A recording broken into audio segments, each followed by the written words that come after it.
Les zombies. Vous les avez vus au cinéma. Les zombies sont les monstres les plus effrayants de l'histoire. Vous les avez tués dans les jeux vidéo. Dans la littérature, dans les films, les jeux vidéo, où que vous regardiez, il y a des zombies. La mort nous effraie, les morts vivants encore plus. Tombeaux souterrains, inhumation dans des cercueils scellés était notre façon de faire en sorte que les morts restent avec les morts. Un moyen de nous séparer définitivement d'eux. Notre peur est bien réelle. Et les zombies, y a-t-il une part de vérité dans leur histoire? Chaque culture crée sa propre version du mort-vivant. Nous le voyons légende après légende, le Xijiang et le Draugr, les revenants et les ghouls, nous voyons les morts qui ont été lésés. Ils veulent répondre à ce tort en nous attaquant. Pas de couteau, ni d'arme à feu. C'est à coups de mâchoire qu'ils nous dévorent. Les zombies ont toujours faim. C'est la caractéristique distinctive du zombie moderne. Il n'en a jamais assez. Nous avons une peur primaire d'être pris pour des aliments. Peu importe notre place dans l'histoire, nous avons toujours eu la conviction prédominante que peu importe ce que l'on fasse, on ne mangera surtout pas d'humains. Ils nous envahissent dans les films. Mais la réalité peut-elle rejoindre la fiction? Il y a eu tout au long de l'histoire des maladies qui imitaient le comportement du virus du zombie. La vraisemblance est là. Il y a la crainte qu'en jouant avec la science, nous sommes en fin de compte en train de jouer avec notre propre destin. L'homme a-t-il déjà été trop loin? Il y a beaucoup d'agents pathogènes différents, de parasites, de combinaisons de maladies facilement transformables en armes et qui pourraient créer une peste zombie. L'inimaginable pourrait bien arriver. Une invasion zombie. Vous ne serez jamais seul devant un zombie. Il y en aura toujours des milliers ou des millions face à vous. Même nos gouvernements élaborent des stratégies de survie. Quand ils sont venus m'interroger, je leur ai dit qu'il fallait créer un groupe de travail sur les zombies et qu'il fallait penser à une manière d'encourager la population à réfléchir à sa préparation personnelle. Êtes-vous prêts? Et si l'invasion avait déjà commencé? Floride, Miami, le samedi 26 mai 2012. Jusque-là, rien d'exceptionnel sur cette vidéo de surveillance. Et pourtant, quand on y regarde de plus près, une voiture de police, plusieurs, et surtout 2 hommes étendus sur le passage piéton d'une voie rapide. Rudy Eugène, 31 ans, est l'un d'entre eux.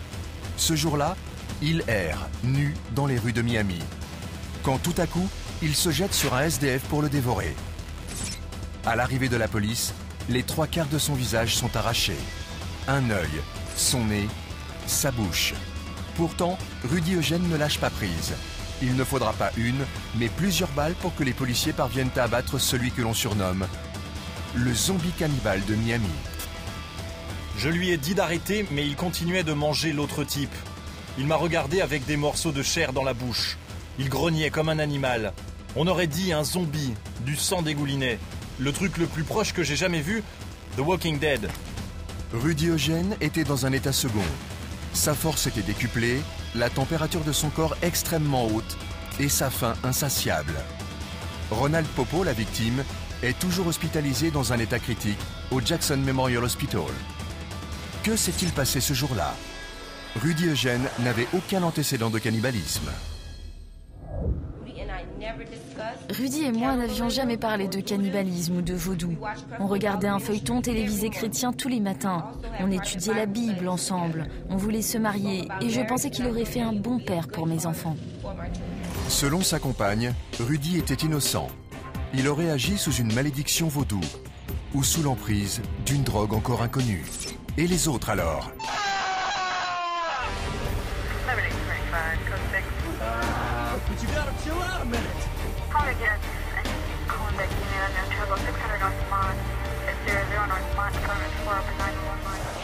Dans le Maryland, un étudiant a reconnu avoir mangé le cœur de son colocataire. Dans le New Jersey, un homme s'est poignardé avant de jeter ses propres intestins au visage des policiers. Depuis l'affaire de Miami, les cas de morts-vivants affluent. Le terme zombie apocalypse est la 3e recherche la plus utilisée sur Google aux États-Unis. Alors, doit-on sérieusement considérer la possibilité d'une invasion zombie?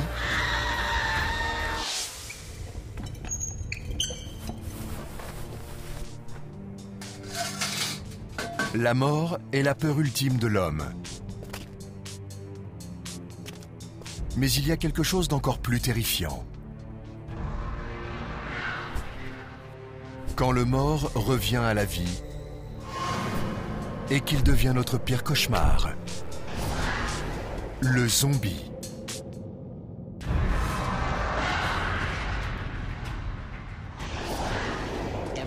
Tout ce qui est propre à l'homme a disparu. Ils semblent humains, mais ne sont plus ce qu'ils étaient.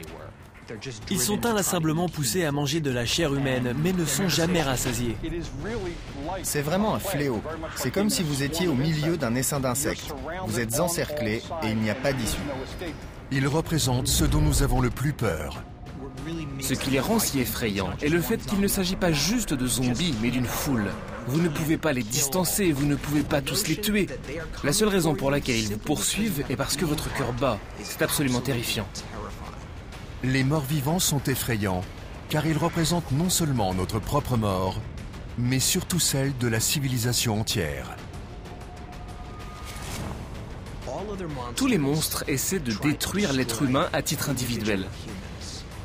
Les zombies sont, eux, contre l'ensemble de la race humaine.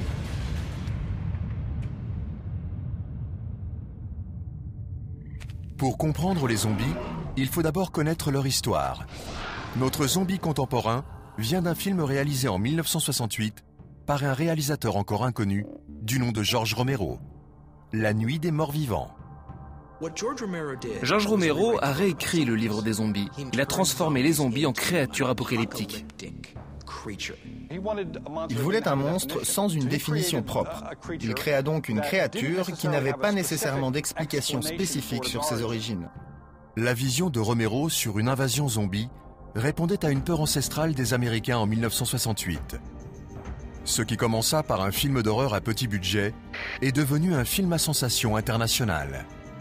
Aujourd'hui, les zombies de Romero reviennent de l'au-delà, en nombre toujours plus grand.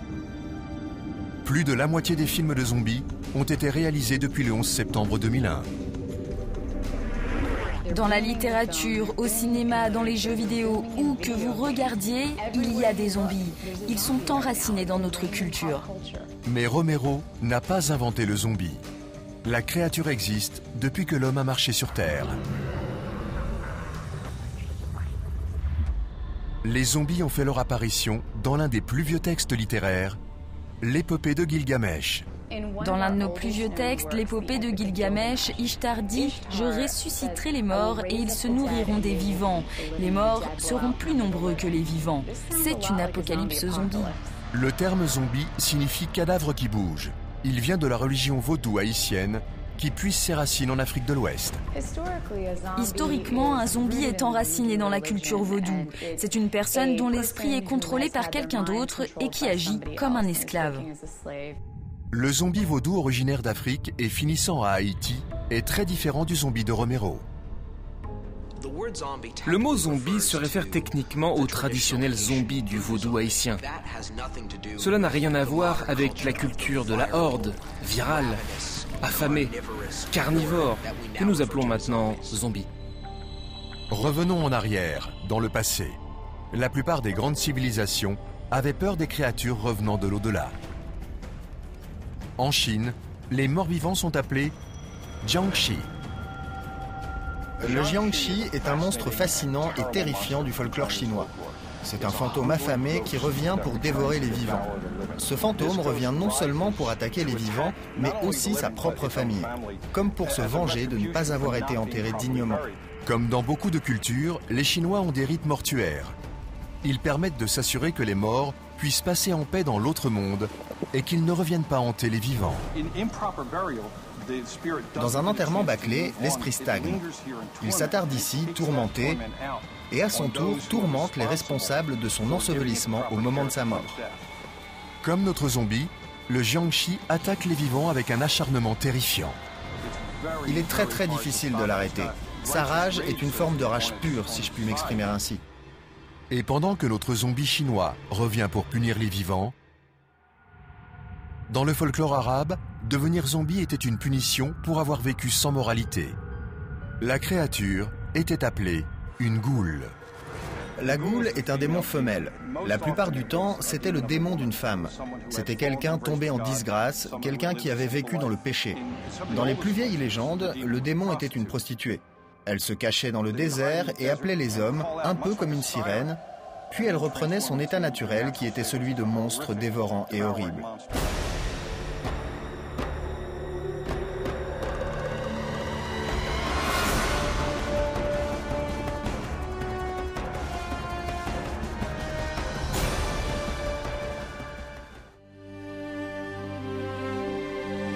La goule avait une allure si fascinante que Romero donna son nom aux zombies de la nuit des morts vivants.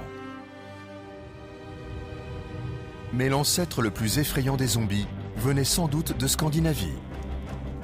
C'était un revenant viking à l'appétit insatiable pour la chair humaine, le Draugr.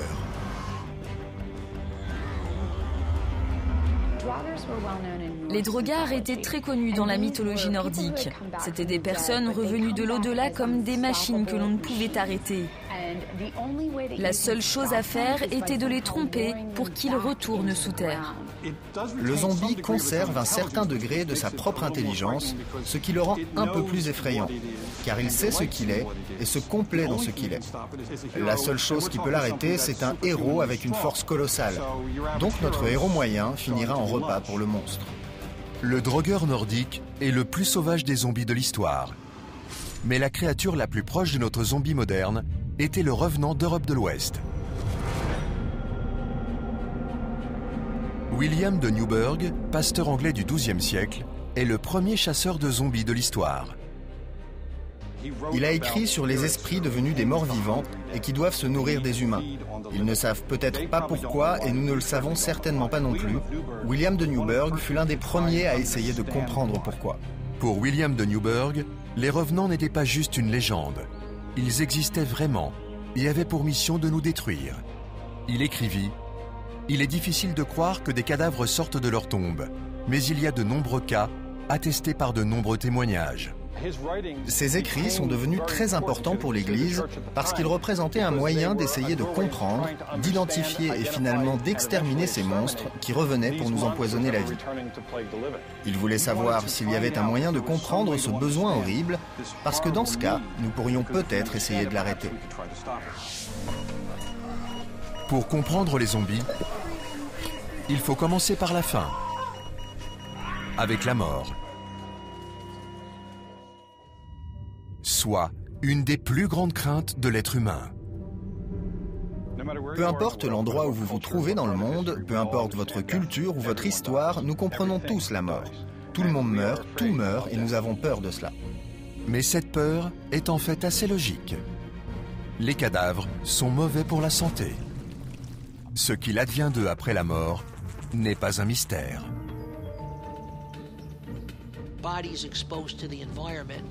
Les cadavres exposés à l'environnement peuvent polluer le réseau d'eau. De nombreuses maladies peuvent se transmettre en conséquence. Quelle que soit la façon dont le corps est constitué, celui-ci se décompose en plus de 400 sortes de produits chimiques, dont certains sont très aromatiques.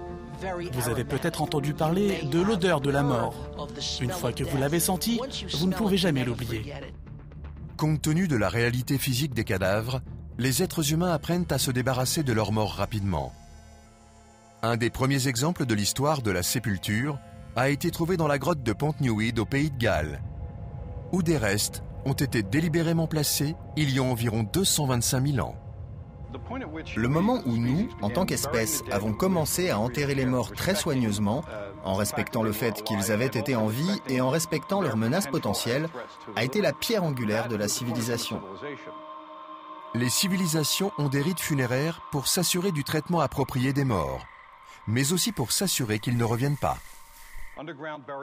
Tombeaux souterrains, inhumation dans des cercueils scellés était notre façon de faire en sorte que les morts restent avec les morts, un moyen de nous séparer définitivement d'eux. En 2009, en Irlande, des archéologues ont déterré les squelettes de 2 hommes datant du 8e siècle. On les a trouvés avec des pierres dans la bouche. Les archéologues pensent qu'ils ont été enterrés de cette façon afin de les empêcher de manger les vivants. Pour un grand nombre de croyances, il existe des situations où les hommes mettaient des briques dans la bouche des morts pour les empêcher de mordre. Les empêcher d'utiliser leurs armes principales était primordial. Tout au long de l'histoire, de nombreuses cultures ont pris la menace des revenants au sérieux. En grec ancien, un mot a même été inventé pour cela. Maskalismos. Maskalismos est un mot de l'ancien grec qui signifie mutiler le corps pour qu'il ne revienne pas d'entre les morts. Parfois, on enlevait les organes internes, cœur, foie, cerveau, toutes choses pouvant empêcher les fonctions vitales du corps de fonctionner. Un grand nombre de ces rituels s'éternisent et se transmettent également d'une culture à l'autre. Les Chinois craignaient tellement les morts vivants qu'ils ne prenaient aucun risque. Ils attachaient physiquement chaque cadavre avant l'inhumation. Selon la coutume chinoise, un corps bien enterré est lié de telle sorte qu'il ne puisse pas bouger. Il est même souvent cloué dans le cercueil. L'idée était de l'enfermer dans ce qui représentait avant tout son chariot pour l'autre monde. Les fixations, si elles sont faites correctement, maintiennent le corps dans le cercueil.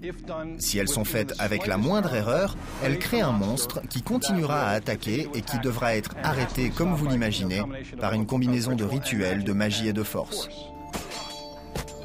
Dans les traditions nordiques, au lieu de lier le cadavre, des rituels avaient été créés pour embrouiller les morts. Les Scandinaves avaient une porte pour les cadavres. Le corps était sorti de la maison les pieds en premier, de telle sorte qu'il ne puisse pas se retourner et regarder la maison d'où il venait. Il venait vous chercher et vous sortez par une porte de la maison. Il scellait ensuite cette porte de sorte que si vous reveniez d'entre les morts, vous ne seriez plus en mesure de trouver votre chemin. La porte aurait disparu. Cela ressemble à de la superstition médiévale, mais la pratique a continué pendant des siècles. Tout au long du 19e siècle et même au début du 20e siècle, il était très courant en Europe et même dans certains endroits des Amériques qu'on sorte les morts hors de leur maison les pieds en premier. Comme cela, la personne décédée ne pouvait pas regarder derrière elle et voir quelqu'un dans la maison pour l'attirer dans le monde souterrain. Même aujourd'hui, beaucoup de nos rites funéraires modernes naissent de la croyance des morts vivants. Après tout, les cercueils sont fermés de l'extérieur. Nous n'avons pas vraiment besoin de boulonner quelque chose qui va rester 6 pieds sous terre, mais nous le faisons de toute façon. Une part de nous est effrayée par la possibilité que quelque chose sorte, et nous voulons nous assurer que ces rituels ont toute l'attention requise pour que rien ne se passe. Selon une croyance largement répandue chez l'homme, lorsque nous ne traitons pas les morts avec respect, ils reviennent pour se venger. Nous le voyons légende après légende, le Shijiang et le Draugr, les revenants et les ghouls, nous voyons les morts qui ont été lésés. Ils veulent répondre à ce tort en nous attaquant. Pourquoi les morts veulent-ils se venger? Qu'avons-nous fait pour mériter leur colère? Dans beaucoup de cultures, les morts sont considérés comme étant malheureux, en particulier d'être morts. C'est qu'ils sont conscients qu'on leur refuse la vie et ils reviennent chasser les vivants parce que le monstre, le fantôme ou le revenant ne possède plus la vie. L'idée que les morts pourraient vouloir se venger des vivants remonte à des milliers d'années. Les gens pensaient qu'il y avait de bonnes et de mauvaises morts. Une mauvaise mort empêchait le défunt de poursuivre son chemin. La bonne mort ouvre la porte de l'autre monde. La mauvaise mort la ferme et enferme le mort verrouillé ici. Ceci est la base de beaucoup de nos croyances sur les monstres, en particulier la croyance sur le zombie, selon laquelle une mauvaise mort force l'esprit à rester ici en colère et assoiffé de vengeance. Mais qu'est-ce qu'une mauvaise mort? Une fin atroce, un mauvais type de sépulture ou une vie de péché? S'il y a quelque chose qui déforme la vie de cette personne ou la mort de cette personne, ils sont liés à la terre et ils sont entraînés par cette faim insatiable.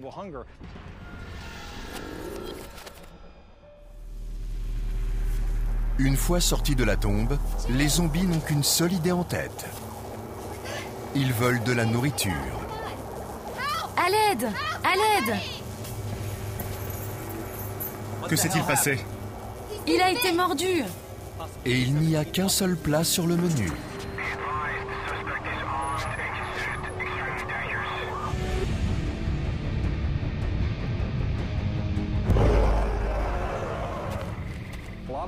Un grand nombre d'auteurs, dont moi, ont tenté de comprendre pourquoi un zombie a besoin de manger. Selon moi, il a besoin de manger pour continuer à fonctionner. Ça lui apporte des protéines, donc de l'énergie.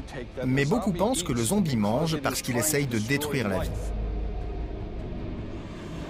Le zombie moderne chasse les êtres humains et se délecte de leur chair. Sa faim est insatiable. Les zombies ont toujours faim. C'est la caractéristique distinctive du zombie moderne. Ils n'en ont jamais assez.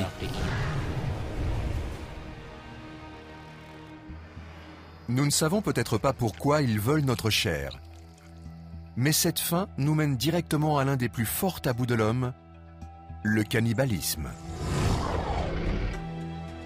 Le problème du cannibalisme est énorme pour nous, les êtres humains. En partie à cause du dégoût, de la peur, mais aussi à cause de son lien avec ces choses dont nous avons peur dans le noir. Nous avons une peur primaire d'être pris pour des aliments. Peu importe notre place dans l'histoire, nous avons toujours eu la conviction prédominante que peu importe ce que l'on fasse, on ne mangera surtout pas d'humains. Le cannibalisme a marqué l'histoire. Déjà dans les mythes de la Grèce antique, le tout-puissant dieu Cronos a mangé son fils aîné pour l'empêcher de s'emparer du trône. Cronos avait renversé son propre père pour s'emparer du monde. Il était assez intelligent. Il s'est dit « Mes enfants vont essayer de me renverser ». Alors pour éviter cela, il les a mangés. Cronos a déjà mangé ses 5 premiers enfants lorsque le 6e naît, Zeus. La femme de Cronos décide cette fois de cacher le bébé. Plus tard, Zeus reviendra pour tuer son père. La morale de l'histoire est claire. Le cannibalisme ne peut être toléré, et en particulier lorsque cela touche des membres de votre propre famille. Le message dominant du cannibalisme dans la mythologie grecque n'est jamais positif. On revient toujours pour vous mordre au sens propre du terme. Le cannibalisme n'apparaît pas seulement dans les mythes, mais aussi dans des événements bien réels. La plupart des sociétés l'interdisent. Mais quand une personne mange d'autres personnes, elle sait qu'elle viole plus que la loi. Un instinct humain. L'un des épisodes les plus sombres de l'histoire américaine est basé sur le cannibalisme. Le sort terrible réservé à l'expédition d'honneur prouve que des circonstances extrêmes peuvent faire tomber n'importe qui dans le cannibalisme. L'expédition d'honneur a été le pire voyage au monde. Ils sont partis en 1846 vers l'ouest, en Californie. Le train des 85 colons a commencé à traverser les montagnes de la Sierra Nevada. Ils se retrouvent piégés là-bas pendant l'hiver et ils ne peuvent pas en sortir. Finalement, ils succombent à la famine. La moitié de l'expédition est morte, mais l'autre moitié a eu recours à une tactique de survie désespérée. Ils ont mangé les morts. Nourris par leurs compagnons de voyage, 48 colons se sont échappés des montagnes. Mais une fois de retour chez eux, ils se sont retrouvés exclus. Après s'être échappé, il y a eu cette stigmatisation dont les survivants n'ont pas pu se défaire. Si vous avez mangé de la chair humaine une fois, vous allez le refaire. L'expédition d'honneur a choqué le pays.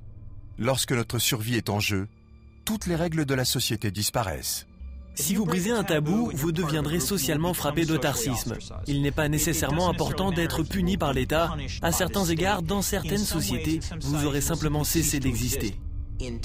En temps de famine, vous ne voulez pas que les gens se dressent les uns contre les autres. Quand les gens ont faim, ils mangent n'importe quoi. Mais la survie n'est pas la seule raison au cannibalisme. Au XIXe siècle, il y a eu quelque chose d'encore plus sinistre. 1879, Alberta, Canada. Après un hiver long et rigoureux, les travailleurs d'une mission catholique sont surpris par un aborigène nommé Swift Runner. Il affirme que sa famille est morte de faim, mais la police découvre rapidement la vérité. Il a égorgé et mangé sa femme, ses 6 enfants, sa mère et son frère. Une fois capturé, Swift Runner a affirmé être possédé par un esprit, le Wendigo. Le Wendigo était censé être l'esprit qui vous infectait si vous aviez mangé des humains et vous deviez continuer à en manger pour survivre. À ce stade, la faim vous possédait et vous ne pensiez tout simplement à rien d'autre qu'à la chair humaine.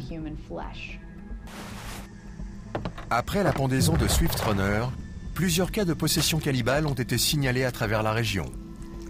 Partout au Canada, les gens étaient saisis par la peur du Wendigo, une créature qui a le pouvoir de libérer le zombie qui est en vous. Cette obsession a désormais un nom, la psychose Wendigo, qui vient de ce folklore d'origine amérindienne. Vous ne seriez pas en mesure de vous arrêter, vous devrez continuer à manger de la chair humaine pour survivre. Ça deviendrait votre raison d'être, presque comme un zombie dans la mesure où vous n'auriez plus de contrôle sur vos actes.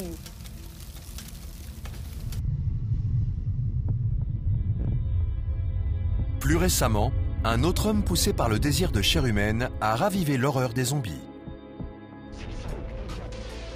C'était en juillet 91. La nuit était tombée quand la police de Milwaukee est entrée dans cet appartement. Difficile d'imaginer ce qu'ils y ont trouvé. Un congélateur avec à l'intérieur des parties de corps humain dont 3 têtes coupées. 2 crânes ont également été trouvés dans une marmite et 3 torses dans un grand tonneau en plastique. Terrifié, un jeune homme avait arrêté une voiture de police et dit aux forces de l'ordre qu'il avait été enlevé par le propriétaire de l'appartement. Si lui a eu la chance de s'échapper, les résidents de Milwaukee ont appris plus tard que jusqu'à 17 jeunes hommes étaient morts dans ces lieux. Un mélange de maisons d'abattage et de chambres de torture. Ils ont tous été tués au cours d'une période de 13 ans par Jeffrey Dahmer. Il démembrait les corps, les cuisinait avant d'en manger certains morceaux.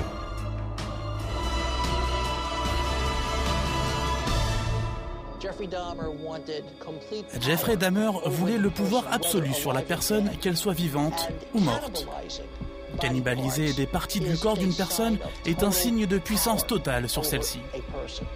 Dans sa quête d'un contrôle complet sur ses victimes, Dahmer ne les a pas seulement mangés, mais il a également essayé de les transformer en vrais zombies. Dahmer séduisait les hommes pour les ramener chez lui. Il perçait ensuite des trous dans leur crâne et y versait de l'acide. Il essayait de créer un zombie, de créer quelqu'un dont l'esprit était toujours là suffisamment pour fonctionner et les maintenir en vie, mais qui ne serait plus en mesure de faire aucun choix. Dahmer a 18 ans et vit encore dans la maison de ses parents dans l'Ohio lorsqu'il tue pour la première fois. Sa victime est un jeune autostoppeur qu'il a ramassé et emmené chez lui. Après quelques bières, l'autostoppeur veut partir. Dahmer l'étrangle. Stephen Hicks, la victime, avait 19 ans. Sa disparition est restée inexpliquée pendant 13 ans. Un porte-parole de la police a bien voulu expliquer ce qu'il s'est réellement passé ce jour-là. Jeffrey a ramassé un haltère et l'a frappé derrière la tête. Il l'a ensuite étranglé avec ce même haltère et l'a traîné dans une autre pièce où il l'a démembré. Quelques jours plus tard, il a récupéré les membres de sa victime et s'en est débarrassé. Dahmer a si bien dissimulé les restes que même après avoir dit à la police où chercher, ils n'ont trouvé presque aucune trace du corps de Hicks. Ses camarades de classe se souviennent d'un Dahmer un peu étrange.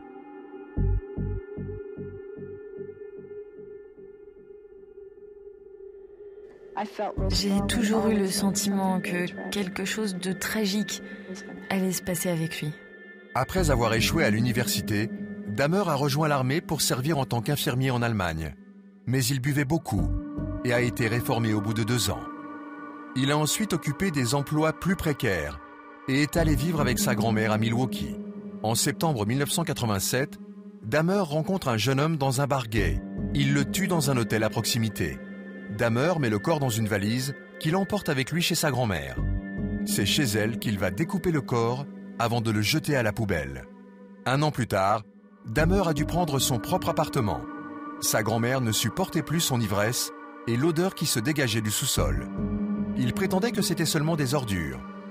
Mais Dahmer avait de nouveau tué. En mai 1991, Dahmer attire un garçon de 14 ans dans son appartement. Mais le jeune homme parvient à s'échapper. Une passante alerte la police qui interroge Dahmer. Il prétend alors que le garçon a 19 ans et que ce n'était qu'une querelle d'amoureux. Mais la passante n'y croit pas. Elle contacte la police une nouvelle fois, en vain. Tout est pris en charge, madame. Vous êtes sûr ? Madame, je ne peux pas être plus clair. Tout est OK. Il est avec son petit ami dans son appartement où il a même des affaires. Mais ce que je veux dire, c'est que... Et si c'était un enfant et pas un adulte ? Je veux dire, êtes-vous sûr que c'est bien un adulte ? Madame, je viens de vous le dire, tout est OK pour nous. J'en suis sûr. Resté seul avec le garçon, Dahmer le tue. L'enquête a révélé plus tard que les officiers de police qui avaient répondu n'avaient pas réellement procédé à toutes les vérifications nécessaires. Dahmer a finalement été arrêté en juillet 1991. Il avait déjà tué et en partie mangé 17 personnes. Sa dernière victime aurait dû être Tracy Edwards. un jeune homme rencontré dans un centre commercial que Dahmer a convaincu d'aller chez lui. Il offre à son invité une boisson énergisante et tente ensuite de le menotter. Mais Edwards parvient à le repousser et s'enfuit en courant pour alerter la police. Les agents pensent à une fausse alerte jusqu'à ce qu'il demande à Dahmer les clés des menottes. Il devient alors fou furieux, à tel point que les policiers sont obligés d'utiliser la force pour le maîtriser. Mais le cauchemar commence plus tard, quand les policiers remarquent l'odeur de chair humaine en décomposition qui émane de l'appartement. Dahmer avoue.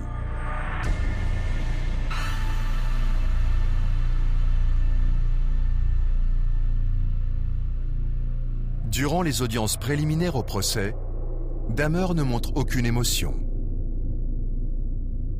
Compte tenu de l'horreur de ses crimes, sa santé mentale est remise en doute. Mais à la question « Êtes-vous conscient de ce que vous avez fait ?», Dahmer a répondu oui. Son procès a débuté en janvier 1992. Il a été inculpé de 15 meurtres. Le procureur a refusé son plaidoyer d'aliénation mentale.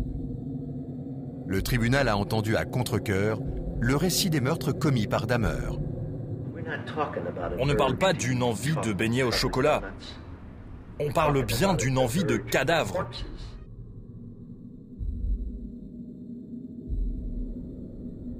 En février, Dahmer est reconnu coupable.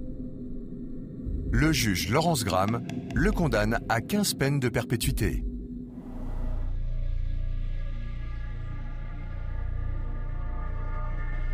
Mais en novembre 1994, il est tué en prison. Lui qui cherchait à faire de ses victimes de véritables morts-vivants, a fini par passer de l'autre côté de la barrière. Et il n'en est jamais revenu. La fascination pour Jeffrey Dahmer doit beaucoup à notre peur du cannibalisme, la dépravation ultime. Mais manger des humains n'a pas toujours été un sujet tabou. Il y a toujours eu des exemples de cannibalisme dans la préhistoire. Certaines cultures croient qu'il n'y a pas de meilleur moyen d'honorer son ennemi que de manger son cœur. Certaines cultures croient qu'il n'y a pas de meilleur moyen pour maudire votre ennemi que de permettre à son cœur de passer à travers votre système digestif. Le cannibalisme est un phénomène mondial. Ce n'est pas nécessairement un acte du diable. Parfois, c'est la manière par laquelle les gens pensent obtenir le pouvoir, la connaissance, la lignée des familles à travers la mort. À ce jour, le cannibalisme est encore un rituel dans les zones isolées de la Papouasie-Nouvelle-Guinée. Une tradition consiste à manger les cerveaux de ses proches décédés. Mais dans les années 50, cette pratique a conduit à l'émergence d'une contagion mystérieuse. Certaines tribus cannibales ont plus tard développé une maladie appelée kourou. Elle entraîne la formation de poches d'air spongieuses dans le cerveau. Ils se sentaient de plus en plus confus, potentiellement délirants, perdaient parfois le fil de la réalité. Toutes ces choses semblent similaires aux caractéristiques des zombies que nous voyons à l'écran. Ils ont appelé cette maladie frisson ou kourou. Elle est causée par la consommation de cerveaux infectés par les prions. Un prion est une contagion vraiment effrayante. Quand ils arrivent dans votre cerveau, ils finissent par le transformer en gruyère. Nous ne comprenons pas très bien comment ils fonctionnent. Les prions sont une infection qui ne ressemble à rien d'autre que l'homme connaisse. La plus connue est la maladie de la vache folle. Elle contamine l'homme lorsqu'il consomme de la viande infectée. La victime devient impuissante, comme dans un état de zombie. Un cerveau ravagé par la maladie de la vache folle aura certaines caractéristiques du cerveau zombie. Les victimes ont des secousses myocloniques, ils finiront par devenir ataxiques, incapables de marcher. Ils deviendront aussi de plus en plus confus, délirants. Lorsque nous pensons aux nombreuses possibilités de contagion qui pourraient conduire à une maladie zombie, les prions sont en haut de la liste. Nous pouvons être infectés par des prions. Nous pouvons avoir les symptômes du mort-vivant. Mais cette infection peut-elle bel et bien mener à une contagion à grande échelle ?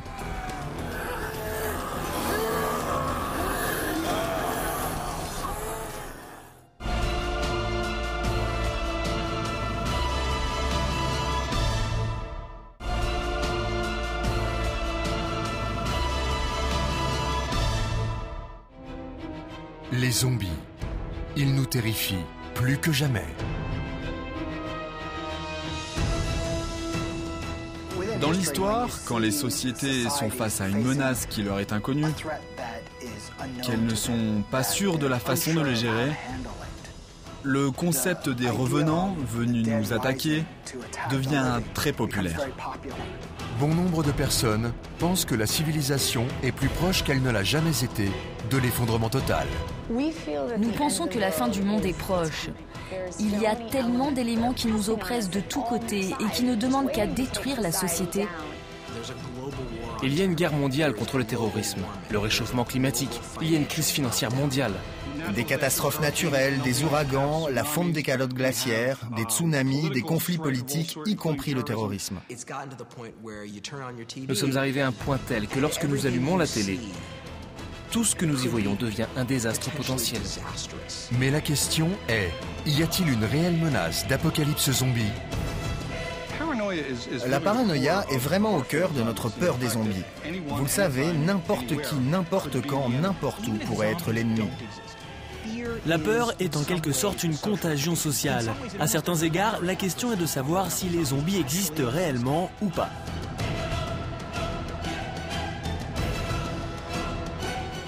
Notre survie en tant qu'espèce est en jeu. Les zombies sont de retour d'entre les morts. Et ils sont plus proches que vous ne pourriez le croire.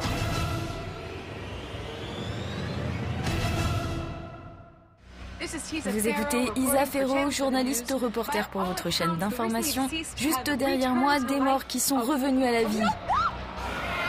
Les zombies veulent nous manger. Ils ont aussi une autre mission, celle de nous infecter.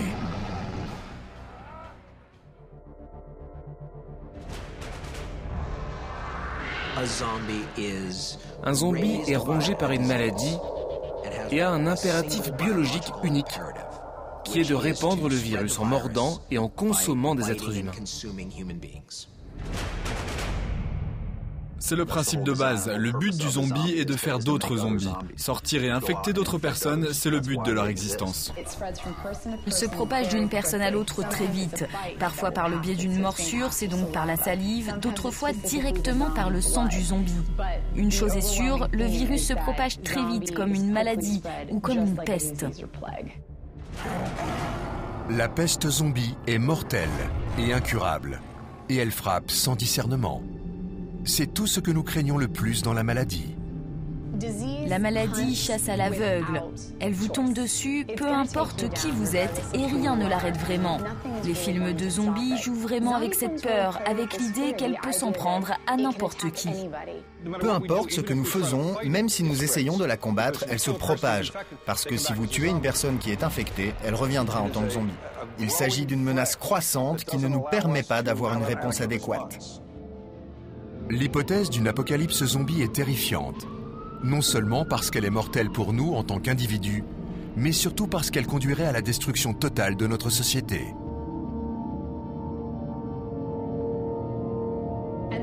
Et cela joue vraiment un rôle dans l'idée du voisin contre le voisin, que vous ne pouvez pas faire confiance aux personnes que vous fréquentez. Votre fille peut être transformée en zombie à tout moment, ou elle peut aussi se retourner contre vous pour se sauver, dans le cas d'une épidémie. Les aspects psychologiques de la peste zombie peuvent en fait être plus dommageables que n'importe quel autre effet direct de la contagion elle-même. Vous seriez en train de combattre quelque chose qui ressemble à votre bien-aimé, mais qui n'est plus votre bien-aimé. Cette personne que vous regardez est maintenant une manifestation vivante du virus, et pour cette raison, elle n'est pas guérissable, et nous devons la tuer. Les fléaux détruisent les liens de la société et de notre humanité. Ils ne se contentent pas de tuer la population, ils brisent les civilisations. Eh bien, la chose terrifiante sur les fléaux n'est pas juste qu'ils nous tuent. C'est également que nous sommes tellement impuissants face à eux. Les fléaux conduisent à la panique. Les gens sont les uns contre les autres. Vous ne pouvez faire confiance à personne. La société tombe en morceaux. L'histoire nous a déjà montré les effets apocalyptiques d'un fléau. Au XIVe siècle, une bactérie s'est propagée de l'Asie à l'Europe, tuant un tiers de sa population en moins de 2 ans. Ils ont appelé cela la peste noire, connue plus tard comme la peste bubonique. Au départ, les estimations concernaient de 25 à 35% de la population en Europe. La littérature plus récente parle de 40, 45, 50%. Le taux de mortalité démographique était incroyable. Les personnes qui ont vécu la peste noire l'ont ressenti comme une apocalypse. Si l'on définit une apocalypse comme un événement horrible, quelque chose qui décime la société, que les composantes bases de l'infrastructure sociale, le droit, l'ordre, le gouvernement ont disparu, ceux qui ont survécu ont vécu essentiellement un scénario apocalyptique. Sans explication scientifique, impossible de savoir pourquoi la population était décimée. Il n'y avait aucun remède. Le peuple était impuissant face à sa propre disparition. Elle a traversé les frontières, elle s'est déplacée d'un pays à l'autre et il était presque impossible pour eux de l'arrêter. Ceux qui ont survécu ont tenté d'expliquer la dévastation par une punition divine. Les gens avaient toutes sortes de théories sur l'origine de la peste noire, mais toutes tournaient autour du surnaturel. Et généralement, parce que c'était une société assez religieuse, c'était la colère de Dieu. Ils ont essayé de se repentir, mais leurs prières sont restées sans réponse. En l'an 1400, la population mondiale a diminué de 100 millions. Comme une apocalypse zombie, la peste noire était incompréhensible et sa force de destruction absolue. Si vous voulez un exemple de ce à quoi une apocalypse zombie pourrait ressembler, c'est la peste noire. La chose terrifiante sur ces fléaux, ce n'est pas seulement qu'ils peuvent vous tuer, mais qu'ils déséquilibrent tout ce que nous connaissons. Ils désintègrent complètement l'atmosphère culturelle. Puis, en 1918, une peste encore plus meurtrière a frappé. Cette fois-ci, la contagion s'est propagée à travers le globe. 50 millions de personnes ont perdu la vie en moins de 3 ans. Il s'agissait de la grippe espagnole, la première apparition du redouté virus H1N1 ou grippe aviaire. Elle a probablement tué plus de personnes dans un laps de temps plus court que n'importe quelle autre épidémie, y compris la peste bubonique. Elle a tué plus de soldats américains pendant la Première Guerre mondiale que le combat en lui-même. La pandémie de grippe de 1918 a été particulièrement déroutante. Contrairement à la plupart des maladies, elle ne frappait pas que les faibles. Ce qui était si particulier dans cette version de la grippe était son impact sur les gens jeunes. Normalement, les flambées de grippe affectent les très jeunes nourrissons et les vieillards qui sont plus sensibles. Mais dans ce cas particulier, les jeunes ont été touchés en grand nombre. Une fois de plus, la maladie a décimé les gens et les sociétés. Mais la grippe n'était pas seule responsable de ce carnage. La mondialisation a aidé la maladie à se propager rapidement et totalement. Une sorte de tempête parfaite a eu lieu dans la première partie du XXe siècle. Nous venions de terminer la Première Guerre mondiale et les infrastructures des sociétés développées précédemment étaient complètement détruites. Au même moment, les gens voyageaient partout dans le monde plus facilement qu'ils ne l'avaient jamais fait auparavant. Donc toutes ces choses arrivaient en même temps et la grippe espagnole était en mesure de profiter de tout cela. Non seulement nous avons dû prendre le livre de la médecine et le jeter à la poubelle, mais nous étions conscients que c'était la grippe, juste la grippe. C'était terrifiant, car on l'avait sous-estimé. Au début, les gens disaient « c'est la grippe, elle ne va pas tuer des gens. Nous n'allons pas arrêter de gouverner, nous n'allons pas déclarer un état d'urgence en raison de la grippe, voyons. » Je pense que c'est exactement comme cela que beaucoup de gens réagiraient à un fléau zombie. La pandémie de grippe espagnole nous donne un aperçu de ce à quoi ressemblerait une apocalypse zombie. Vous pouvez être sûr que la première réaction des gouvernements face aux zombies serait un échec. Ils vont probablement essayer de rassurer le public, car ce dont les gouvernements ont le plus peur, c'est la panique sociale. C'est lorsque vous avez un manque de foi dans les institutions gouvernementales que la confiance du public s'effondre et que ce genre de scénario post-apocalyptique commence à devenir envisageable. Comme dans une apocalypse zombie, la grippe espagnole a dévasté des populations entières, parce qu'elle ne pouvait ou ne voulait pas imaginer l'éventualité d'une extinction. Et pire encore, en période de pandémie, le déni peut rapidement céder place à la panique. Dans tous les scénarios de peste, nous passons par une phase de négation, qui a ensuite un effet boomerang dans la panique de masse. Lorsque dans le passé les fléaux ont frappé la société, il y a d'abord presque toujours un sentiment de panique ou d'incertitude, lié en grande partie au fait que les gens ne connaissent pas les causes du fléau. Et jusqu'à ce que vous en connaissiez la cause, il y aura diverses et larges théories du complot. À notre époque aussi, des pandémies potentielles ont émergé, agitant le spectre d'une apocalypse mondiale. La pneumonie atypique, la maladie de la vache folle, le virus du Nil occidental. Elles se sont avérées moins dangereuses qu'au premier abord et nous ont aidés à nous préparer pour la prochaine épidémie, peut-être plus terrible. Le virus du Nil occidental, la grippe H1N1, le virus du SRAS, la maladie de la vache folle, ces virus sont apparemment sortis de nulle part et ont fait couler beaucoup d'encre. À cause de cela, nous sommes plus à même de reconnaître les signes avant-coureurs et capables de les distinguer des autres choses qui rendent les gens malades. Cela serait essentiel pour reconnaître les premiers signes d'une épidémie de peste zombie. Même les scientifiques ont commencé à utiliser le modèle d'une peste zombie comme moyen d'étudier les pandémies. Leurs conclusions ne sont pas vraiment rassurantes. Un groupe de biomathématiciens à l'université Carleton au Canada, qui étudie habituellement les pandémies, a créé un modèle de programmation linéaire très sophistiqué afin de voir ce qui se passerait si nous avions ces types de zombies. Et leur conclusion est plutôt désastreuse. Ils ont déclaré qu'à moins que les zombies ne soient éliminés à un stade très précoce de leur développement, la civilisation humaine telle que nous la connaissons serait anéantie. Les zombies seront bien trop nombreux pour que l'humanité résiste. D'autant plus qu'ils se déplacent rarement seuls, mais en horde.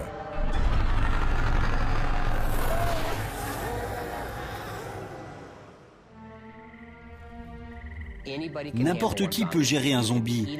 Vous pouvez manger un sandwich pendant que vous vous éloignez d'un zombie. Donc 1 ou 5 zombies, ce n'est pas un problème. Mais une horde de zombies, là oui. Les zombies se déplacent lentement, mais ils ne cessent jamais d'avancer. Et pire encore, ils se multiplient et se multiplient. Ce qui rend une horde de zombies si puissante, c'est leur nombre. Ils sont en nombre infini, ce sont des bataillons de la mort. Ils sont si nombreux qu'on dirait une armée. Les tuer est inutile. Ils sont déjà morts. Et ce qu'ils n'ont pas en vitesse, ils le gagnent en persistance. Les zombies sont implacables, sans jambes, ils rampent sans pieds, ils continuent à ramper sans mains, ils se traînent vers vous. D'une certaine façon, ils ont juste besoin de se déplacer et de leurs dents. Le choc d'une invasion de zombies n'est pas seulement dû à leur nombre ou au fait qu'ils soient implacables. Ils vous encerclent, fermant toute issue possible. La réaction première des gens est de trouver un endroit où ils peuvent se barricader pour que le zombie ne puisse pas les atteindre. Mais le problème avec ça, c'est que vous êtes coincé dans une pièce sans nourriture, sans eau ou en quantité limitée dans le meilleur des cas. Le siège est un thème commun à tous les scénarios d'invasion zombie. La horde qui progresse entoure une poignée de héros qui se terrent dans une position de défense. La guerre de siège a été utilisée avec beaucoup de succès. De l'histoire des Visigoths à celle des Mongols, en passant par celle des nazis. C'est vraiment une guerre d'usure. Avec une attaque de zombies, c'est le summum de la guerre de siège, parce que vous avez un ennemi dont les ressources ne vont pas s'épuiser. Ils ne vont pas partir et abandonner le combat. Vous savez que dans une guerre d'usure, les zombies vont gagner. La horde que rien n'arrête provoque une angoisse profonde ancestrale. La peur d'être en infériorité numérique, encerclé et détruit.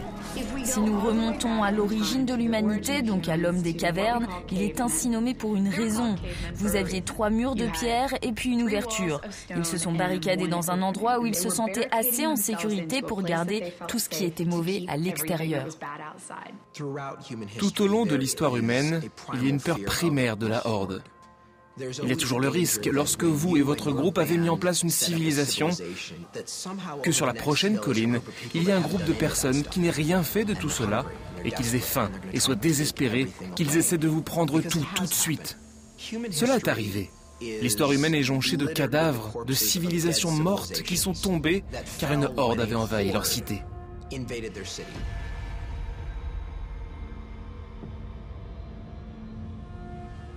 Un des exemples les plus célèbres de hordes destructrices est apparu à Rome au 5e siècle. Pendant près d'1 millier d'années, la ville romaine était au centre de l'empire le plus puissant sur Terre. C'était jusqu'à ce que les barbares du Nord arrivent. Les Visigoths. Les Romains étaient terrifiés par les Visigoths. Brusquement, ils furent encerclés par ces barbares brutaux, sauvages, qui étaient sur le point de détruire leurs lieux les plus sacrés et mettre effectivement leur ville à sac. C'était la fin de leur civilisation. En 2 ans, les Visigoths ont entièrement absorbé Rome. La ville dite éternelle n'était plus.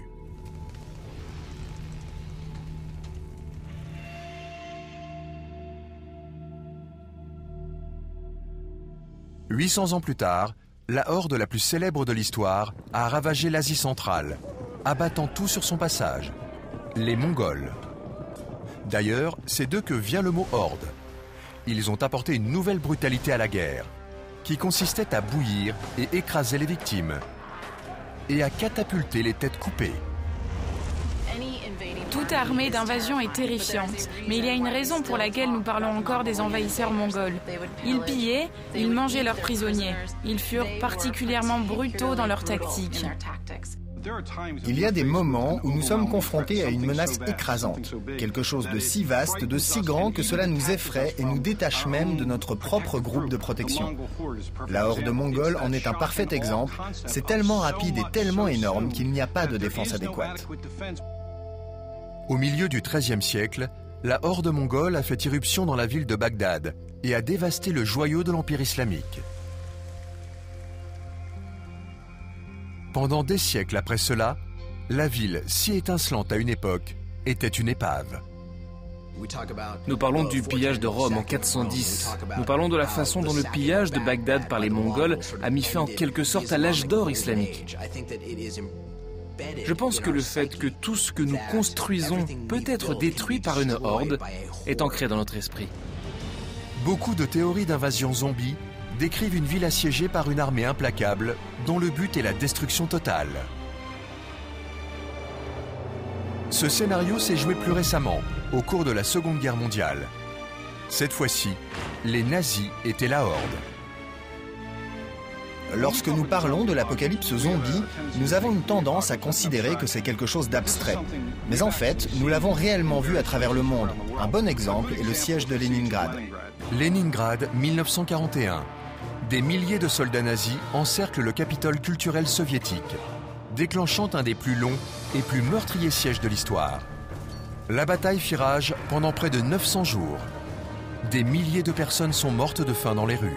Cela s'appelait la ville héroïque et la majorité des citoyens étaient en effet héroïques, mais il y avait toujours un marchand noir pour vous vendre un petit gâteau de viande. Personne n'a jamais admis qu'il y avait eu du cannibalisme à Leningrad et personne n'a jamais demandé d'où provenait cette viande. Tout le monde était en guerre. Il y avait constamment des meurtres, il y avait du cannibalisme, il y avait toutes sortes d'horreurs. C'était la guerre absolue totale. Toute personne vivant à cette époque vivait la fin du monde. Je pense que la Seconde Guerre mondiale à l'Est ressemble plus à une guerre zombie que la Seconde Guerre mondiale à l'Ouest.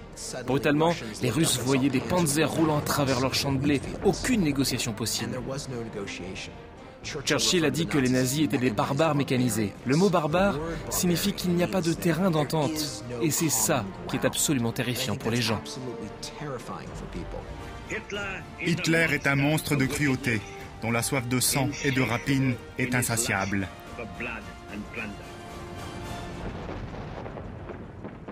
Mais contrairement à n'importe quelle autre armée dans l'histoire, un siège zombie peut arriver non seulement de la colline d'en face, mais de notre propre communauté, voire de notre propre maison. Et le plus terrifiant, c'est que le zombie pourrait être un monstre que nous avons libéré.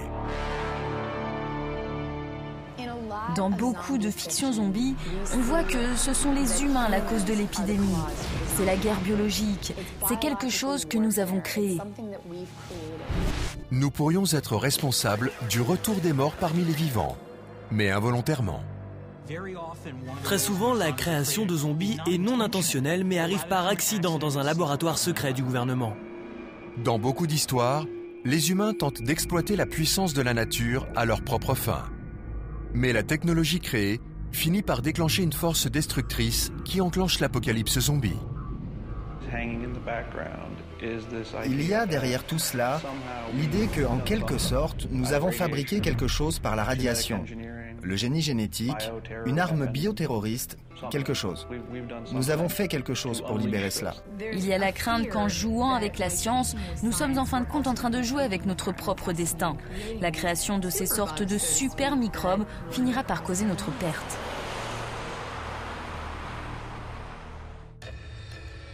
La crainte de la puissance destructrice de notre technologie est ancienne. Dans la mythologie grecque, Prométhée dérobe le feu de Zeus et le donne à l'humanité. Comme punition, Zeus envoie Pandore qui ouvre une boîte et libère la somme de tous les maux dans le monde. Le mythe de Prométhée est l'histoire originale de quelqu'un qui va trop loin, qui vole le feu aux dieux et qui est puni pour ça. Le mythe zombie s'inscrit dans cette peur de créer quelque chose qui va nous détruire. La morale du mythe est que si vous touchez à la technologie dangereuse, elle vous détruira. Dans les versions ultérieures du mythe, Prométhée façonne la race humaine à partir d'argile, puis lui donne le feu. Zeus le punit en l'enchaînant à un rocher sur lequel un aigle vient festoyer sur sa chair.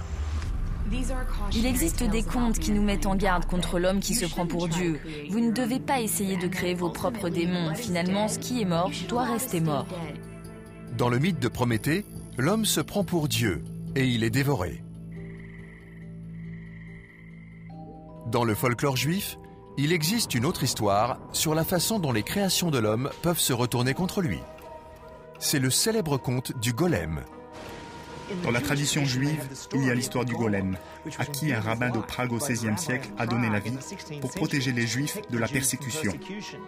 Le golem échappe à tout contrôle et devient une sorte de monstre puissant implacable. Le golem devient de plus en plus violent, tuant juifs et non-juifs.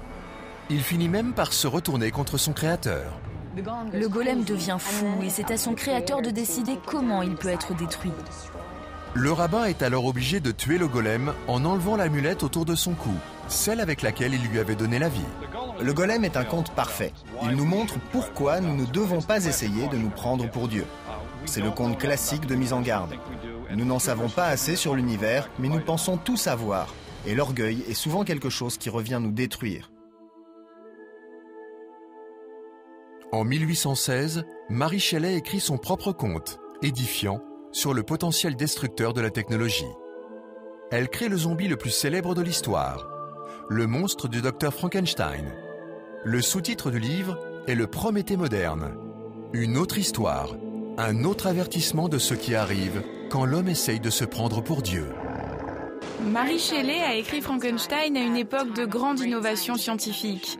Ce livre contestait la façon dont les gens se référaient à Dieu, au savoir et à ce qui était possible et impossible.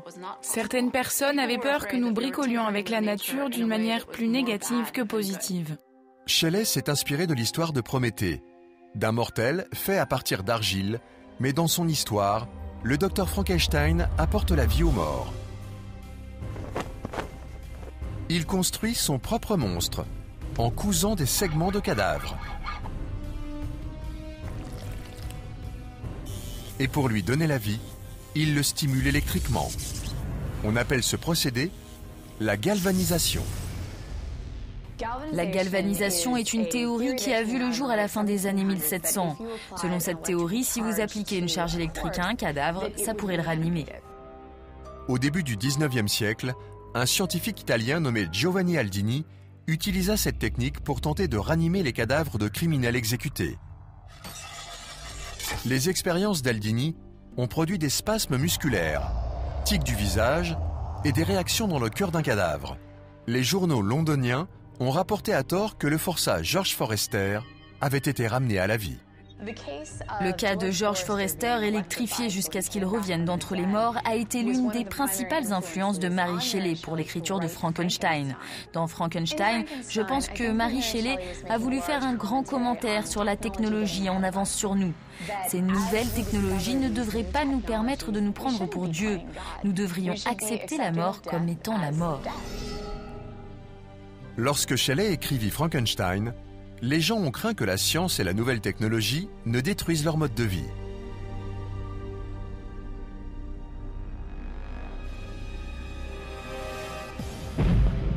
Mais en 1968, lorsque George Romero a réalisé La Nuit des Morts Vivants, Ils ont craint que notre technologie puisse complètement détruire la vie. La Nuit des morts vivants est sortie en 1968. C'était en pleine guerre froide, et il était certain que la race humaine était en train de se diriger vers les frontières de la destruction nucléaire. Dans le film de Romero, les origines de la peste zombie restent vagues. Mais il suggère qu'elle est liée à une fuite nucléaire d'un satellite de la NASA. Les zombies de Romero invoquent une peur ancienne. Nous sommes finalement contrôlés par la technologie que nous avons développée pour qu'elle contrôle le monde. Aujourd'hui, les armes biologiques sont devenues notre Frankenstein. Un agent pathogène n'a pas besoin d'avoir des réservoirs. Il est petit et facilement transportable. C'est le genre d'arme qu'un groupe terroriste pourrait utiliser parce qu'ils ne peuvent pas mettre sur le terrain une armée assez grande pour combattre un pays tel que le nôtre. Donc, leur armée serait composée de virus, de bactéries, de prions et de choses qu'ils pourraient utiliser pour créer des dommages illimités. La guerre biologique est en fait une vieille histoire. En 1346, une armée mongole encercla l'avant-poste commercial génois de Kaffa sur la péninsule de Crimée. Au lieu d'utiliser la puissance du feu, les Mongols ont attaqué avec des cadavres. Leurs armées ont été frappées par la peste et ils ont lancé des cadavres sur Kaffa pour propager la maladie. À ce moment-là, les personnes qui étaient en ville ont commencé à s'en aller. C'est le premier exemple de guerre biologique utilisée au combat. Les survivants en fuite ont ensuite répandu la peste dans toute l'Europe. Aujourd'hui, les scientifiques ont appris à fabriquer des virus et à les utiliser comme des armes. En 2001, des colis du virus mortel de la fièvre charbonneuse, l'anthrax, ont été envoyés par la poste à des cibles à travers les États-Unis, tuant 5 personnes et en infectant 17 autres.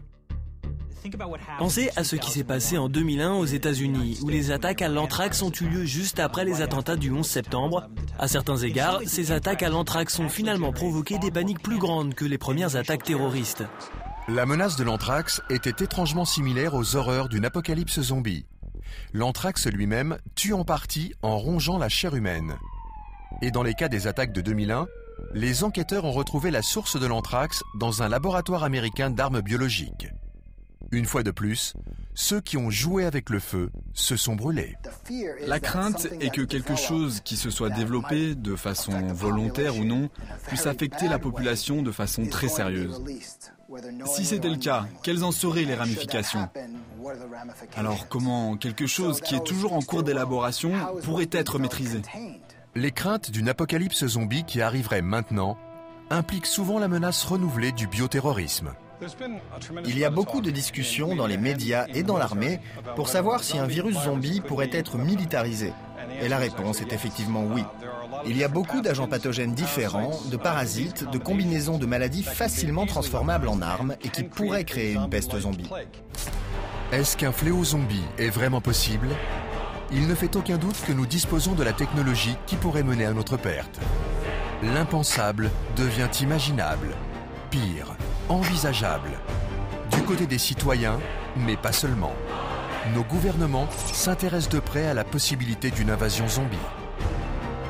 Quand ils sont venus m'interroger, je leur ai dit qu'il fallait créer un groupe de travail sur les zombies et qu'il fallait penser à une manière d'encourager la population à réfléchir à sa préparation personnelle. Le monde entier doit être prêt à ce qui s'annonce comme la pire pandémie qui ait jamais eu lieu. Les germes ne connaissent pas de frontières, ils ne comprennent pas les politiques nationales. Alors, les films ne seront plus d'aucune aide. Chacun devra élaborer sa propre stratégie pour survivre.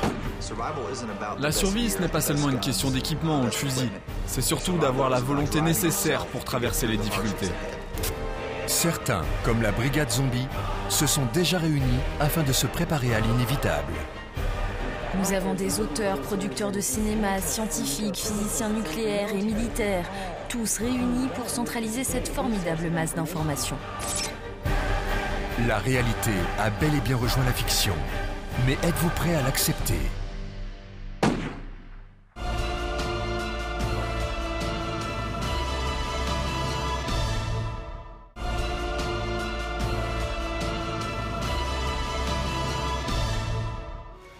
Les zombies reviennent d'entre les morts. Ils se délectent de la chair humaine. Les zombies ont toujours faim. C'est la caractéristique distinctive du zombie moderne. Il n'en a jamais assez. Quand les gens ont faim, ils mangent n'importe quoi. Ils se répandent comme un virus. N'importe qui, n'importe quand, n'importe où pourrait être l'ennemi. Nous envahissent telle une armée invincible. Les zombies sont implacables, sans jambes, ils rampent sans pieds, ils continuent à ramper sans mains, ils se traînent vers vous. D'une certaine façon, ils ont juste besoin de se déplacer de leurs dents. Ils représentent ce dont nous sommes le plus effrayés. Les zombies sont les monstres les plus effrayants de l'histoire.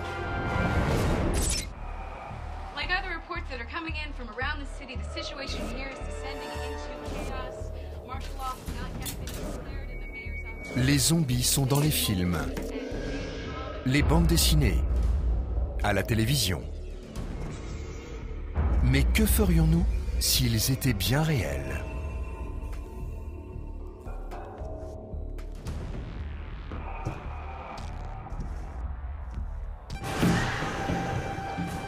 Certaines personnes se préparent déjà à ce que les morts reviennent à la vie.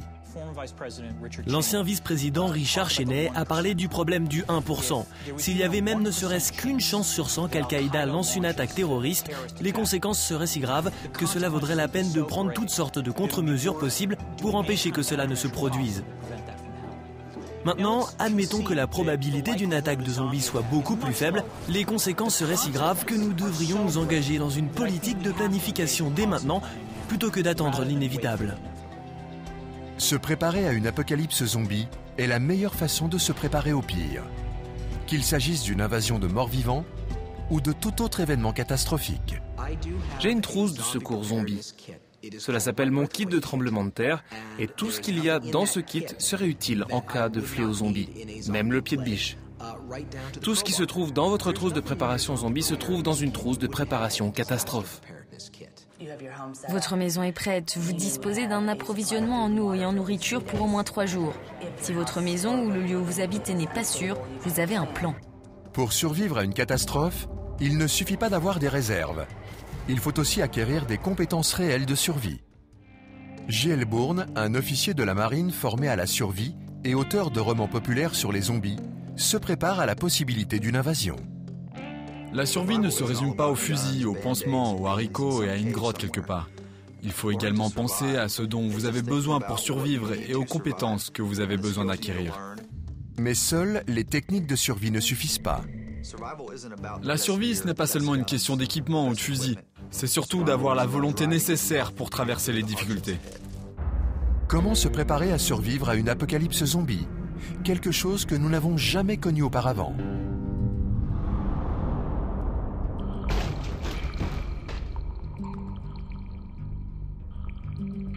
Dans la culture populaire, partir est la meilleure option. Il suffit de prendre votre sac, votre fusil, votre équipement, de partir ailleurs et de devenir un nomade. En réalité, partir devrait être l'une des solutions de dernier ressort. Restez dans les lieux aussi longtemps que possible. Si vous restez sur place, alors vous devez être prêt à transformer votre maison en forteresse. Pour fortifier une maison standard, il vous suffit d'aller dans une quincaillerie et d'acheter du contreplaqué, d'être prêt, comme vous le feriez pour un ouragan, à protéger vos fenêtres. Les experts en survie appellent à vous barricader chez vous. Si la forteresse cède, il faut évidemment fuir.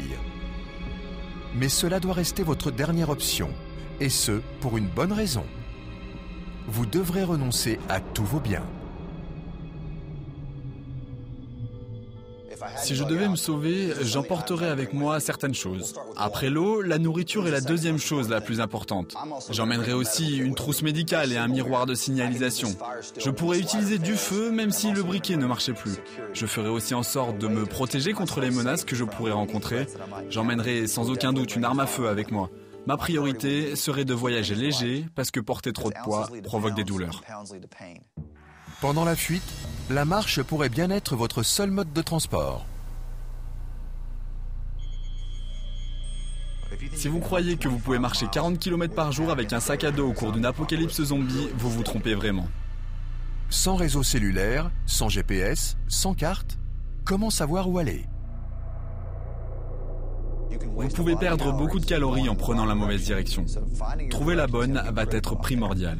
Vous pouvez utiliser une boussole ou le soleil. Certaines personnes aiment utiliser la végétation ou la mousse qui pousse sur un arbre. Vous pouvez trouver une direction générale en utilisant un moyen de signalisation urbaine. Si vous regardez ces petites antennes paraboliques au sommet de certains bâtiments, ils pointent généralement vers le sud. Une fois la direction trouvée dans le désert post-apocalyptique, les objectifs sont extrêmement simples. En haut de ma liste de priorités, si je dois me déplacer sur un terrain, il faut qu'il y ait une source d'eau. Il me faut un endroit où je pourrai remplir ma bouteille d'eau et la purifier. Juste après ça, ce sera la nourriture. Idéalement, on peut en trouver dans un magasin abandonné. Mais ne misez pas tout là-dessus car il y a des chances qu'il ait déjà été dévasté. Votre plan de secours devra donc être de chasser le gibier sauvage. Que se passera-t-il si le gibier sauvage se fait rare? Parfois, la survie dans un scénario apocalyptique requiert les compétences d'un pionnier. D'autres fois, celle d'un insurgé. Je vais devoir garder mes yeux ouverts pour trouver les maisons abandonnées où je pourrai trouver de la nourriture. Lorsque vous approchez d'une maison, vous devez être très prudent. Vous devez être sûr qu'elle soit abandonnée, sinon il faut communiquer avec ceux qui sont à l'intérieur afin qu'ils sachent que vous n'êtes pas hostile. Une fois à l'intérieur, la mission est simple. Trouver les éléments essentiels à la survie. Nourriture, eau, abri et sécurité seront mes priorités. Je chercherai des choses comme des sacs poubelles en plastique pour pouvoir faire un capteur d'eau solaire. Je chercherai des choses comme des bougies également. J'irai dans la cuisine ou dans la salle de bain pour trouver de l'eau de javel pour purifier l'eau. À travers le monde, les citoyens essayent d'imaginer à quoi pourrait ressembler une invasion de morts-vivants. Même le gouvernement américain est sur le qui-vive. En mai 2011, les très sérieux centres de contrôle des maladies ont publié une note officielle sur les moyens de survivre à une apocalypse zombie. Un homme de la CCM a écrit sur le blog officiel un article sur les zombies.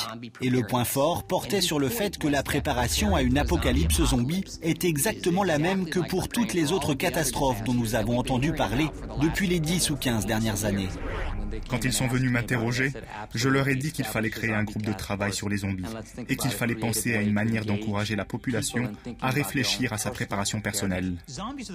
Les zombies sont la menace parfaite du 21e siècle.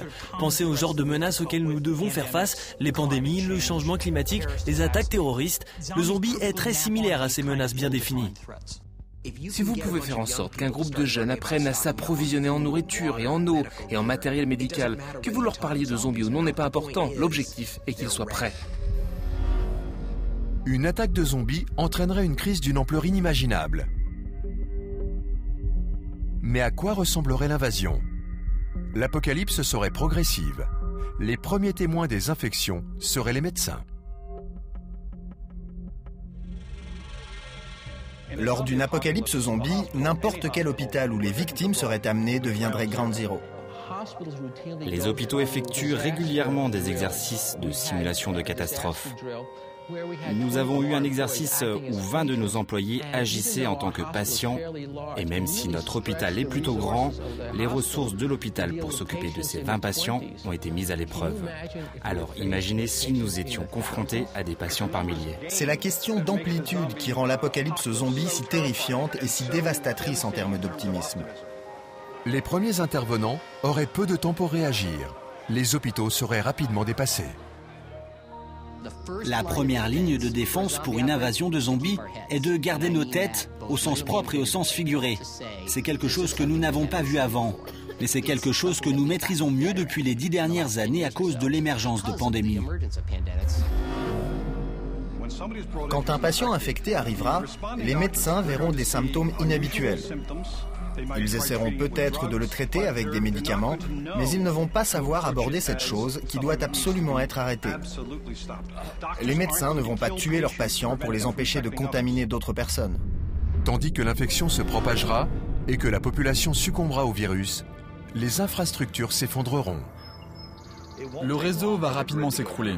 Il y aura des perturbations électriques, de gaz et d'autres choses, parce qu'il n'y aura tout simplement pas assez de personnes pour occuper ces postes et maintenir l'infrastructure en marche. L'ordre social commencera à s'effriter.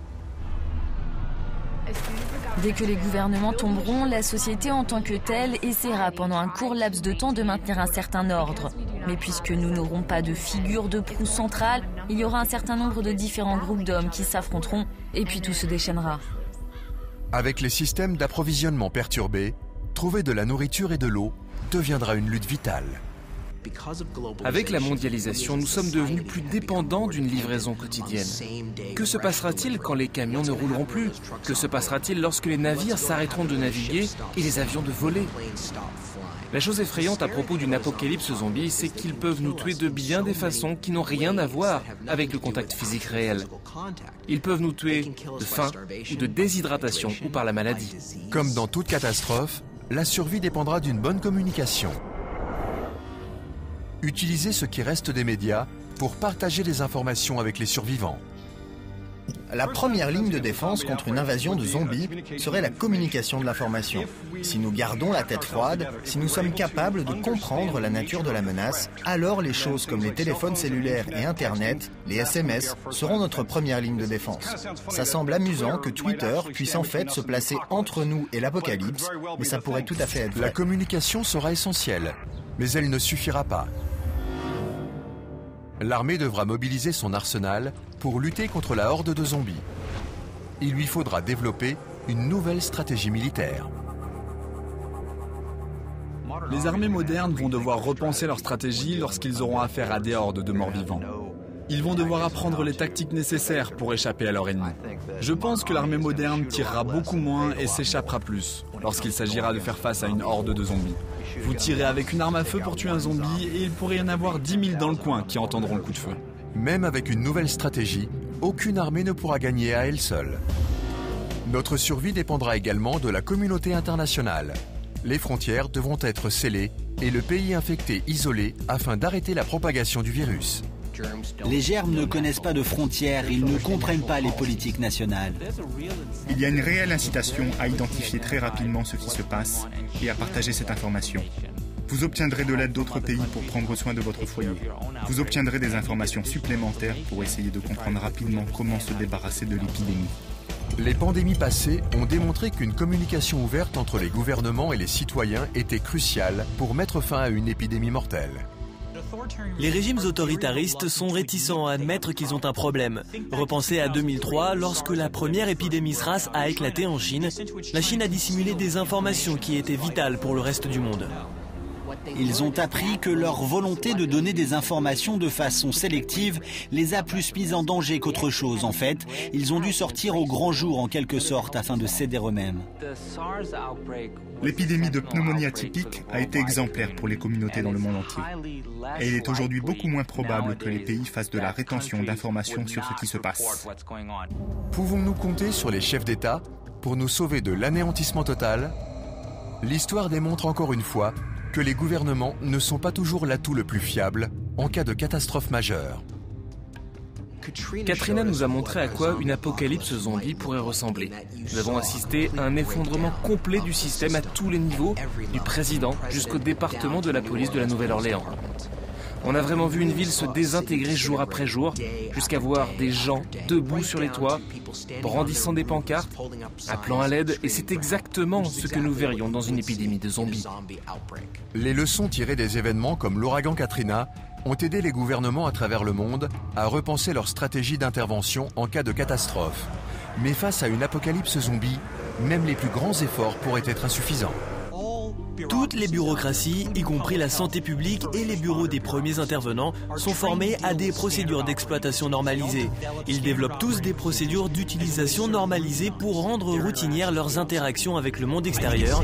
Je pense qu'on peut dire que les morts vivants représenteraient un résultat non standard. Donc selon toute vraisemblance, si ces autorités devraient traiter avec des zombies, ils commettraient au début des erreurs sans même le savoir. La politique bureaucratique sur cette question serait sanglante dans tous les sens du terme. Si nous ne pouvons compter ni sur le gouvernement, ni sur nous-mêmes pour nous sauver, alors notre pire cauchemar deviendra réalité. Les zombies envahiront la planète entière et la dévasteront.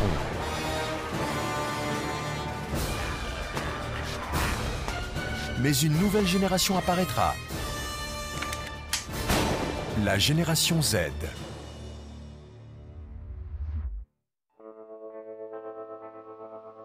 La génération d'enfants qui a grandi dans une peste zombie aurait grandi dans la misère et ils seraient beaucoup plus costauds.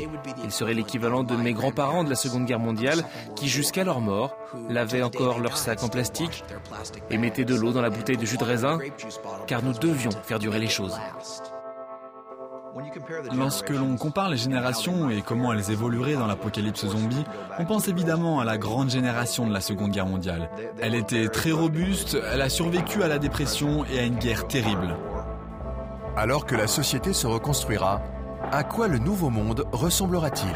Après une apocalypse zombie, l'économie va changer radicalement vers quelque chose qui ressemblera plus à du troc et à une économie basée sur la production.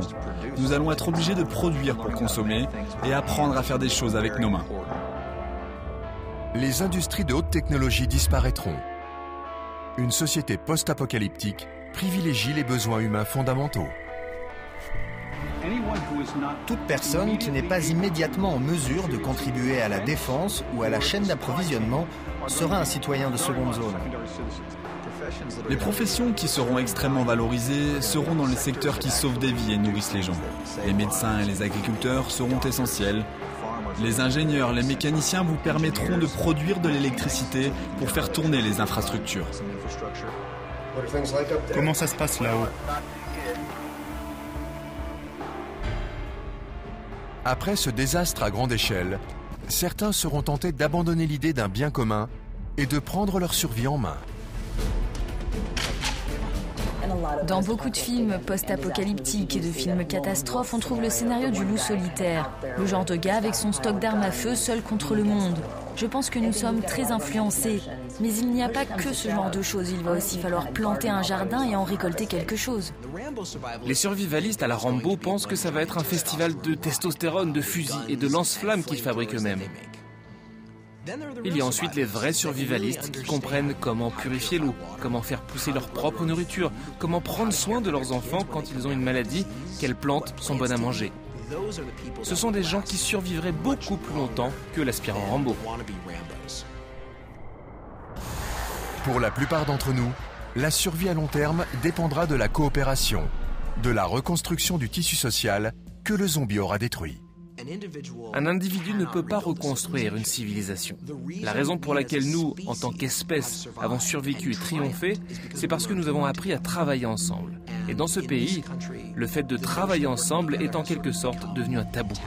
La vérité est que dans une crise, les gens ont besoin de se réunir, ils ont besoin d'échanger, ils ont besoin de former une sorte de société de protection mutuelle. Les communautés se forment facilement quand tout le monde partage le même besoin, la survie. Mais une fois la menace immédiate passée, avoir un but commun devient bien plus difficile. Au début, nous allons tous nous rassembler pour aller quelque part ou barricader une porte. Nous ferons tout ce que nous pourrons. Mais quand viendra le temps de l'attente et que les vraies personnalités ressortiront, pour la survie de chaque groupe, il faudra qu'un leader charismatique émerge. Si nous n'arrivons pas à survivre à une apocalypse zombie, ce ne sera pas forcément dû aux morts vivants, mais à notre propre civilisation. Nous profitons les uns des autres au moment où nous sommes les plus faibles. Nous avons vu tant d'incidents où la société est tombée comme ça. C'est la meilleure façon de tout perdre. Il ne faut pas craindre les zombies. La chose à craindre, c'est ce que les humains sont capables de faire quand ils ont peur. Si la nature humaine est souvent notre pire ennemi, y a-t-il quelque chose que nous puissions faire pour empêcher notre autodestruction? À Saint-Louis, dans le Missouri, un groupe d'individus se prépare déjà. Voici la Brigade Zombie. La Brigade Zombie est une organisation qui a commencé avec un groupe d'amis adeptes de films de zombies. Ils se réunissaient pour discuter de la meilleure façon pour survivre plus longtemps que les personnages dans les films. Ils se sont ensuite interrogés sur les vraies compétences nécessaires à la survie. Le message de la brigade est simple. Le modèle de survie du loup solitaire ne fonctionne pas. Pour survivre à une catastrophe majeure, il faut faire partie d'une communauté. Vous êtes beaucoup mieux quand vous avez un groupe de personnes autour de vous qui sont vos amis. Vous travaillez bien avec eux, vous avez une relation avec eux. Le but de la Brigade Zombie n'est pas de tuer des morts vivants. Elle organise des collectes d'aliments en conserve et collecte de sang pour la Croix-Rouge. Nous nous amusons, nous sortons, nous faisons un peu de chahut, mais en même temps nous attirons l'intérêt des gens. Il s'agit de construire une communauté, d'apprendre à se connaître. Avec un groupe de personnes qui partagent les mêmes idées, vous aurez une meilleure chance de survivre. Au début, personne ne prenait la brigade zombie au sérieux. Je n'en croyais pas mes yeux. Ils sont habillés en zombies. Est-ce que c'est Halloween? La brigade zombie fournit un excellent matériel et du soutien. Les gens se sont mis à réfléchir à la façon dont nous pouvions construire le tissu social de différentes façons. Nous pensons que si vous êtes préparés pour les zombies, une tornade n'est plus un gros problème. Et un tremblement de terre est une chose à laquelle vous pouvez vous préparer. La brigade zombie a fini par s'imposer. Elle est désormais prise au sérieux. Les membres de la brigade zombie nous ont aidés avec notre formation de l'équipe régionale. Ils ont joué les rôles des suspects et des victimes. Plus le niveau de stress dans la formation est élevé, mieux nous réagirons dans le monde réel. Alors nous rendons tout ça aussi réel que possible. Ce qui a commencé par une communauté en ligne à Saint-Louis est devenu une organisation mondiale avec 28 branches différentes et 20 000 membres actifs. Nous avons des auteurs, producteurs de cinéma, scientifiques, physiciens nucléaires et militaires, tous réunis pour centraliser cette formidable masse d'informations. Tous les membres de la brigade zombie ne croient pas à l'éventualité d'une invasion. En revanche, ils sont tous d'accord sur une chose. Il faut être préparé à la prochaine catastrophe, quelle qu'elle soit. Et si les morts devaient revenir, alors peut-être bien que des groupes comme la brigade zombie ferait basculer les chances en faveur des hommes. L'espoir, c'est qu'en temps de crise, il y ait assez de gens qui se manifestent et montrent leurs meilleures qualités. Ce seront ceux qui se lèveront et prendront position contre les zombies, mais aussi contre les prédateurs humains. S'ils sont assez nombreux, ils seront les points de ralliement pour notre contre-attaque et notre ultime survie. Les zombies sont la plus grande menace imaginable pour la civilisation. Mais une invasion zombie est-elle vraiment possible? Cannibalisme? Science toujours plus audacieuse? Les dérives de l'être humain vont-elles mener à sa perte? Si nous nous préparons à l'impensable, nous pourrons être préparés à l'inévitable. Alors, tiendrons-nous compte des avertissements de l'histoire ou serons-nous condamnés à un sort pire que la mort?